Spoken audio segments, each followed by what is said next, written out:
समाधान।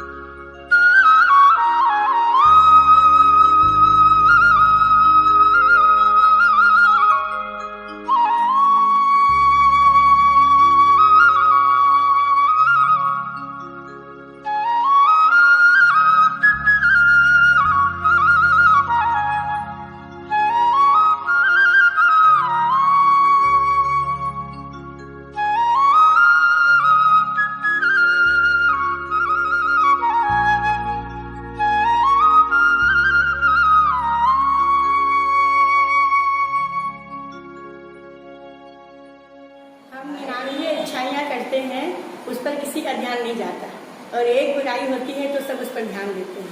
इसका क्या कारण है? ओम नमः।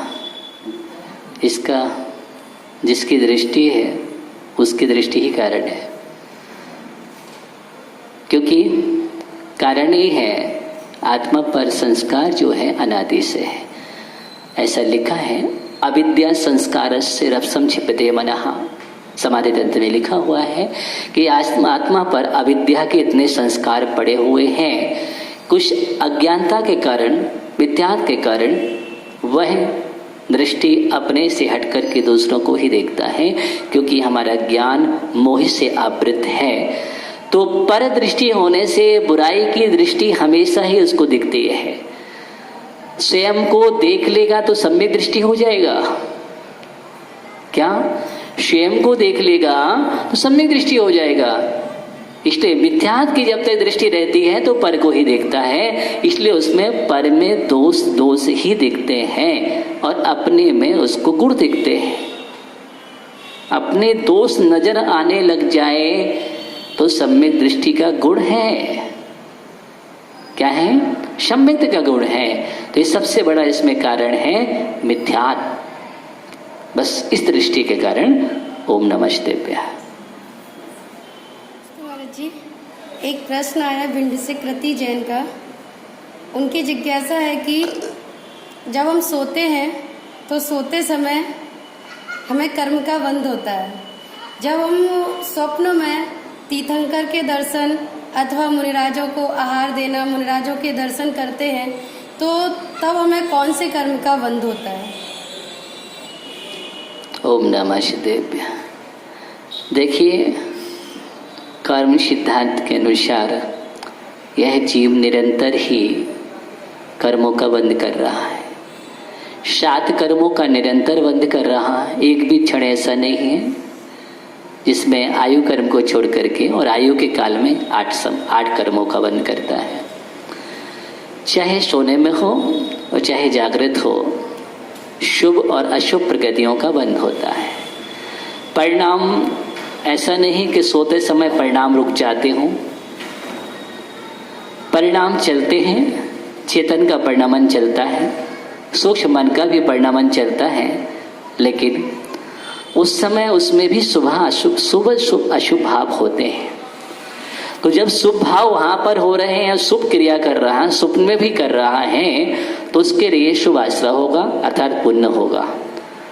तो पुण्य आश्रय होगा।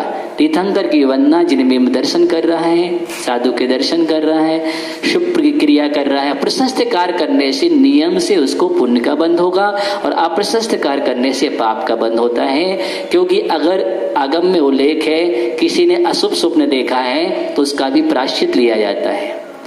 तो अशुभ स्वप्न का प्रायश्चित लिया जाता है, इसका मतलब अशुभ स्वप्न से बंद होता है। लेकिन शुभ स्वप्न देखने का कभी प्रायश्चित नहीं है, क्योंकि अच्छा कार्य है, इसलिए पुण्य बंद होगा। ओम नमः शिवाय। आत्मा, परमात्मा, अंतरात्मा, बहिरात्मा, अपने संदर्भ में इसको किस तरह ले रहे? ओम नमः शिवाय। बोला आज तो परमात्मा तक पहुंच गए आप। देखिए, समाधि तंत्र में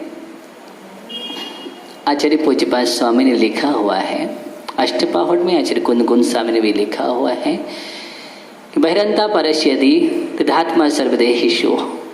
वो उपया तत्परमम मध्योपायात बहिस्तजेत। वही रंतः परस्यते। आत्मा 3 प्रकार की है। संसारी प्राणियों की अपेक्षा सर्वदेही संपूर्ण देहधारी प्राणियों में अथवा संपूर्ण प्राणियों की अपेक्षा बहिरात्मा, अंतरात्मा और परमात्मा। बहिरात्मा का मतलब ये है जो आत्मा सम्यक दर्शन से रिक्त है, जो आत्मा सम्यक दर्शन से रिक्त है, जिसको श्रद्धान नहीं है, अपनी आत्मा का ही श्रद्धान नहीं है, अपने अस्तित्व का ही श्रद्धान नहीं है, जनत्व का श्रद्धान नहीं है, वितरागता का श्रद्धान नहीं है, निर्गमता का श्रद्धान नहीं है, समझ लेना वो बहिरात्मा है। और जो जीव सम्यक रूप पूर्वक नियम से आगे बढ़ता है, जिसको सच्चा श्रद्धान है निर्गमता के प्रति, विरागता के भी, आत्मा के प्रति, अपने अस्तित्व पर, 7 तत्वों पर सम्यक श्रद्धान है, ऐसा जीव अंतरात्मा है।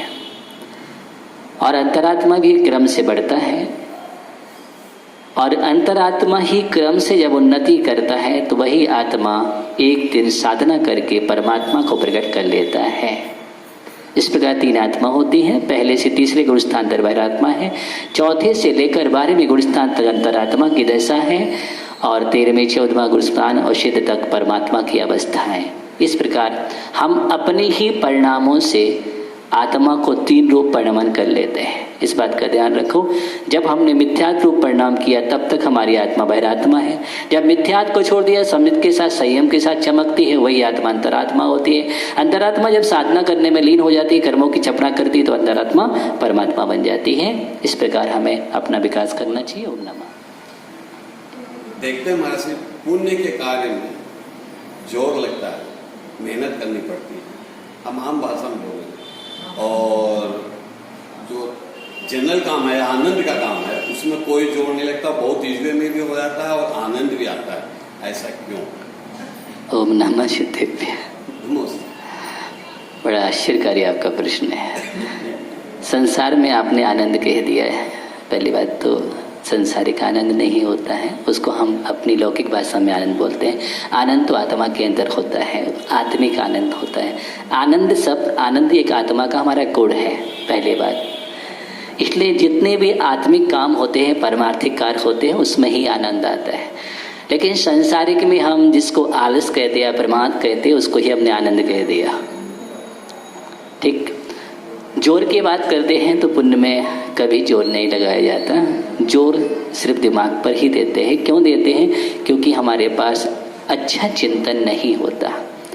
एक चिंतन और मंथन की कमी होती है। जब एक हम चिंतन तत्व का करते हैं, अच्छा चिंतन करते हैं कि देखिए देव पूजा करना एक हमारा कर्तव्य है, तो देव पूजा में फिर जब कर्तव्य ही हमारा तो उसको सहज भाव से करेंगे। कहाँ जोर है उसमें? प्रार्थना उठना, दर्शन करना, अहोभाग्य मान करके, तो वो जोर नहीं देगा। और जिसने कहा पूजन करना है, पूजन करने जानना है मुझे, अच्छा हाँ, अब जोर लगा रहा है, स्वयं तो जोर लगा रहा है, किसने कहा है? अब हम कह रहे सहज करते हैं, प्रातः काल उठ करके मुझे पता है मुझे स्वाध्याय करना है, बहुत जोर नहीं होता, बहुत अच्छा लगता है। प्रतिगुण करना, सामायिक करना बहुत अच्छा लगता है, जोर कहाँ है? अब मुझे जोर किस में देना पड़ता है? कोई आ जाए, व्यक्ति बैठ जाए और फालतू बातें करे तो जोर देना पड़ेगा। अब देखिए कितना अंतर हो गया। किसका अंतर है? इस सिर्फ परिणमन का अंतर है। जिस दिन अपने हम कर्तव्य को कर्तव्य समझने लगेंगे, जनत को जनत समझने लगेंगे, उस दिन बहुत असीम आनंद आएगा। कि आनंद किस में आता है? वितरागता में आता है। तो सहज हो जाएंगे। इसलिए कुछ अभ्यास दशा होती है, कुछ अनभ्यस्त दशा होती है। कभी कभी अभ्यास दशा में प्रारंभिक जब अभ्यस्त हो जाता है, निष्पन्न हो जाता है, तो उसको फिर उसमें ही आनंद बरसता है। और जो प्रारंभिक से होता है उसको थोड़ा सा जोर तो लगता है समझाने में, थोड़ा आगे बढ़ने में, लेकिन अगर वो धीरे धीरे शुद्ध का चिंतन करेगा तो समझेगा ये कोई जोर नहीं है, ये तो पुराना जोर को निकालने वाला जोर है। ओम नमः शिवाय।